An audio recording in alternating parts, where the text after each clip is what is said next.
All right, so we're going to start super simple. If you could just introduce yourself and your role here at SNHU. Yeah, hi, I'm Max Callahan. I'm the Associate Dean for Game Art and Development and Game Programming and Development here at SNHU. Great. Well, it's great to meet you, Max. This is a very cool field to be talking about today. Hopefully. And to get started, what steps should someone interested in game art and development take to break into the industry? Finding a good program to go into. There's one of the great things about our field is that there are a ton of free tutorials on YouTube. You can learn a lot about it. Obviously, gaming is huge. It's larger than the film and music industries combined at this point, so it's a very large industry, and so there are a lot of people that wanna get into it, and there are a lot of people that are into it that share their knowledge online, so you can find, if you had to have questions, and most of our students, I mean, nearly all of our students, they choose these programs because they like to play games. I mean, that's really the full extent of their reason for being here, so you know, it it's not unusual, at all for our students to come in without any knowledge of the actual industry, and while the chasm between playing games and making games is quite wide, um, almost everybody that goes into it because they just love games, and they were like, "Wow," they take stock of their life and think about what I wanna do, and that's what my passion is for, so that's how they get into it, so it's great that you can find lots of information online, and you can definitely learn about the software we use, how games are made, but to really learn how to work in a team, and how to work in a production pipeline, you really do need to go into a program, like ours, and certainly if you're looking for a fully online program, we're one of the few options out there, so Yeah, I think it's great about this program too. It's one of those things where you can turn a passion you have, like you said, into a potential career, and you can love your job every day, which is awesome. So, what are some of the essential skills necessary to succeed in the field? there are lots of different career tracks in game. Certainly on the game art side, eh, there's a little bit of a debate in the industry about whether you really need to have traditional art skills, drawing skills at this point. I believe that you do. I come from an art background, so I come from a drawing and sculpting background. So I still think that's really important for some jobs. If you want to be a creature designer, for example, or a creature modeler or character modeler, it really does help to be able to draw, and drawing is not one of those things. I think a lot of people, think it's some sort of innate talent that you're either born with or you're not.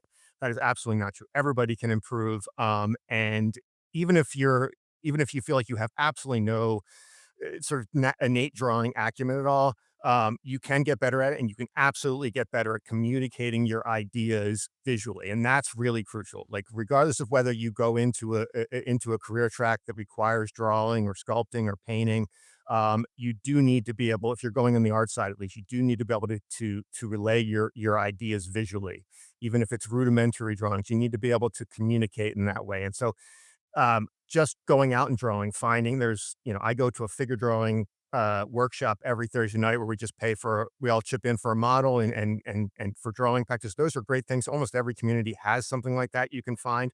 So those are great things. Playing games. I mean, it sounds like but playing games is a great way. There are conferences that you can go to learn more about this.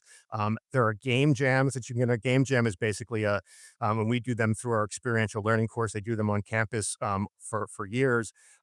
They're basically a place that get together, and you're given a small, usually a very small contained idea for a game to create, and you just create it with a bunch of people right there. And you can find game jams that are on fully online. You can find game jams in communities, and that's a great way to kind of get your feet wet and to kind of get the idea of what it's like to work with designers and artists and programmers. That's really the lifeblood of this industry. And you mentioned being interested in drawing. Do you have any games that stand out to you of art that you really love? I'm a big Fallout fan. I'm a little older than probably a lot of our students, unfortunately. So, but some of the so my games were, but like Fallout. I'm a big fan of I'm not a real I'm not hyper realism doesn't really do it for me. It's pretty popular, and the tools are getting much easier to create hyper realism these days. But for me, I really like those stylized games where it's you're not trying to fool anybody. They're not trying to fool anybody that this is an actual person or an actual creature, but it's they're stylized. So I really love games that kind of Overwatch that really kind of play up that Fortnite really go that stylized route to kind of create characters and creatures that are not meant to be hyper realistic. They're really designed to kind of elicit reactions, and so that's really my. But that's just personal preference. But Yeah, those are the kind of the stand out to me. almost like that comic book style, Yeah, it seems like. yeah. So what are some of the software programs or gaming engines someone interested in this field needs to learn? Unreal recently, a couple of years ago, released their Unreal Engine 5, which really was a paradigm shift in terms of realism and being able to create b all games for the foreseeable future. The difference between film level graphics, which are pre-rendered. So the images you're watching on a film or in television are pre-rendered. So they're not being rendered in real time. And games are rendered in real time. So every time a player makes a choice, something in the controller that is changed, that those images are being rendered in real time. There's always, not always, but for the foreseeable future, there's going to be a slight degradation in the image quality, the quality of the 3D models and the textures that you see versus something that you see in film, like a Marvel movie. But with Unreal Engine 5, that difference has been really shortened. So the level of graphics you're going to start seeing now that the games that have been developed and produced with Unreal Engine 5 are going to start coming out. You're going to see a real uptick in the level of realism and the level of sort of film level graphics that you'll see in those games. You're going to start seeing them now. So that's a really exciting thing. We're teaching Unreal Engine 5, so we're teaching students how to use the engines that are being used for the games they play every day. What we call triple A games, the kind of the highest level of game companies out there. So that's really exciting. So Unreal. Unity. There are a lot of sort of consumer level engines that you can download for free to get your feet wet. But those are really the two big ones in the industry. And for someone who's just getting started, how can they start to build a game art portfolio? It portfolios are very different depending on where you are in the industry. So, it's really tough for someone just breaking in the industry or a recent graduate to have a portfolio that's can compete with someone who has seasons is a seasoned professional and has uh, game samples on their art samples on their portfolio from games that are released. That's always a tough thing. But showing if you can show an employer that you have creativity and you have artistic skill, that's really the main thing. So at this point, when a student is just starting in college or just coming out, most of the assets that are going to be in their portfolio will be drawings and paintings and sculptures. So that's perfectly fine. You're really just looking to show that you have that talent, and then as you get further along, you're going to have portfolios that are designed for the specific studio that or the game company that you're applying to, or the specific type of game. So, or the specific type of career track. So, if you want to become a creature designer, you're going to want a portfolio that has largely, if not exclusively, creature designs on there. So, having a portfolio that has a mishmash of different assets, that's great when you're just starting out. But as you start making your way into the industry and looking for specific jobs that are for specific career tracks, you're going to want to tailor that portfolio for the specific job that you're going through and in the studio. So some studios are going to have that really hyper realism that we talked about. Some studios tend to create games that are more stylized. So you're going to want to create a portfolio that's geared towards what that studio tends to put out. What types of projects or other assets should be in a game art portfolio? Again, it's really gonna depend on what you're looking to do, but, there's no substitute for being able to put a game that's on the market on your in your portfolio. So if you have samples from an actual release game, that's certainly gonna be forced for but not everyone has that, that's you have to get that experience in order to get that. So that's fine, but you really wanna have something that shows, potential, right? You don't I if you're just trying to put together, we try to, when our portfolio courses, we really try to get students to understand that it isn't just to try to get a collection of all of their best stuff over the course of their. It's better to have 3 or 4 things, and it might seem like that's not enough, right? You need more, have more samples. It doesn't look like you've done enough work. Better to have 3 or 4 really good examples of your work than 20 so-so things, and that's because, you have to understand the realities of this. People that are looking at the portfolios that are coming in for potential hires are looking at maybe dozens, maybe even hundreds of people that are applying. They have to be pretty mercenary about who they throw into the rejected pile. So if you have a bunch of stuff you have a really good stuff that's peppered throughout some so-so stuff, that can end up dooming you where it really shouldn't. You may have some samples that are exactly what they're looking for, but if they're lost in a sea of things that are just so-so, that can hurt you. So better to focus on your really good stuff. Really focus on we really try to get students to pick a few flagship assets that they really focus on. They really fine tune and work till they get them just the way they want them, and have those. And I think students sometimes understand, like, why I only have 3 things on my portfolio. That's going to seem like I'm a novice here. I can't. That's not going to be enough. That is better. Better to have 3 really knockout assets on your portfolio than to have 20 really really mediocre ones. So that's really important for students to understand.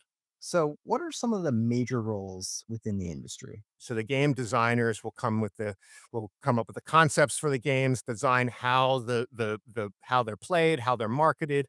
What is the genre? What is the who's going to play this game? Who's going to want to play this game? Those are the kind of things that the designers are really working on.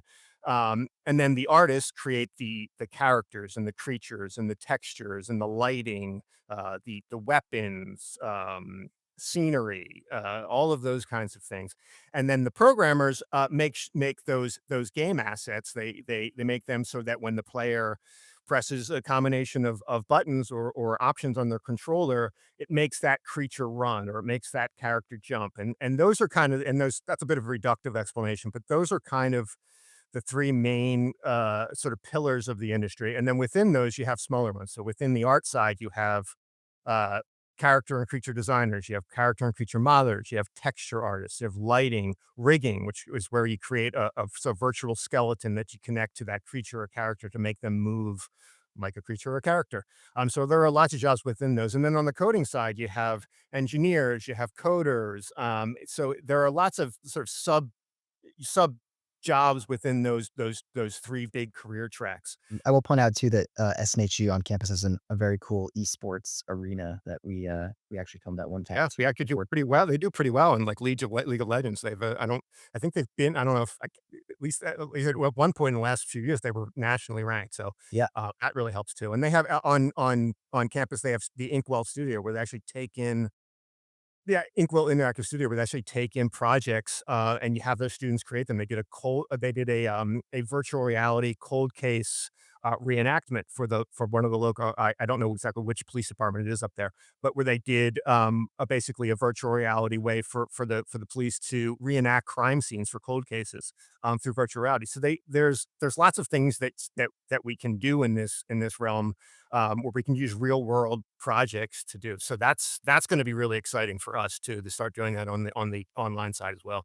so, are there good ways for students or other people looking to break into the industry to explore to get some experience? Yeah, there are a lot of free software out there, like Blender, for example, which is a modeling and texturing software. So, while we use software like ZBrush and Maya and Substance, which cost some money to use, unless you're a student. Um, there are a lot of free options out there where you can just kind of sort of download them and start just getting your feet wet, just start playing around with them because if you've never worked with like a pen tablet, like a digital pen tablet before, and a lot of our students come in without ever doing that. That's a sort of facility you want to get comfortable with. So start looking into the tools that you use, like get yourself a pen tablet. You can get one for under $100 on Amazon these days. So just getting that done, download some free software and just start experimenting and getting used to it. And then when you come here, you start to learn more of the what's industry standard software and apply those things. But having that experience of just the dexterity of using a pen tablet, for example, if you're an artist, that's really important. So that's a great way to kind of get your feet wet and draw.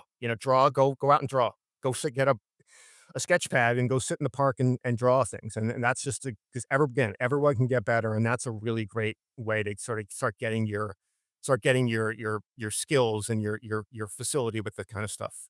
I'm going to switch over a little bit to some SNHU specific questions. I know we kind of touched on it a little bit, but how would you describe the game art and development program at SNHU? What can students expect? So they'll start off with sort of an introduction to modeling and animation. They'll move into digital sculpting and texturing, then some character rigging and character animation. And character rigging and animation is what I sort of my field before I got into teaching.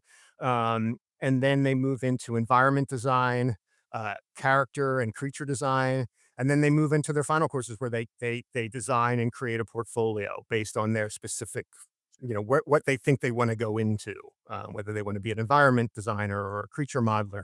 They design a flagship asset and create a portfolio that's designed for that specific. And we actually have students go out and find current job postings that they can apply for and sort of design a resume and a portfolio and interview skills based on that specific current job listing. So that's kind of the current state of it. And then once we redevelop, it's going to be a lot of shared courses where you're going to be in courses. Game art students are going to be in courses with game design students and game programming students from those concentrations and working on actual game projects where they'll be creating stuff and creating games, and that's really gonna be the a big focus of the redeveloped curriculum.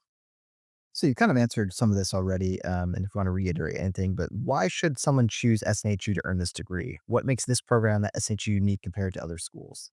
Well, we're fully online. When I was looking to get in this field, a lifetime ago, I didn't have that option. So it's a really nice thing, and there aren't a lot of fully online programs, so that's a really important thing.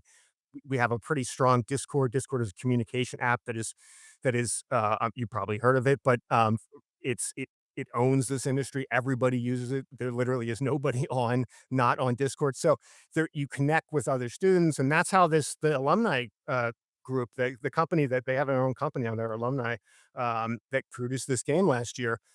That's how they met each other, just through the Discord that they met up with him in our courses. We use Discord in some of our game programming courses. So they met each other, they talked, they got to know each other, they had a game idea, they went forward with it, they produced it, they released it on Steam, they're making money off it.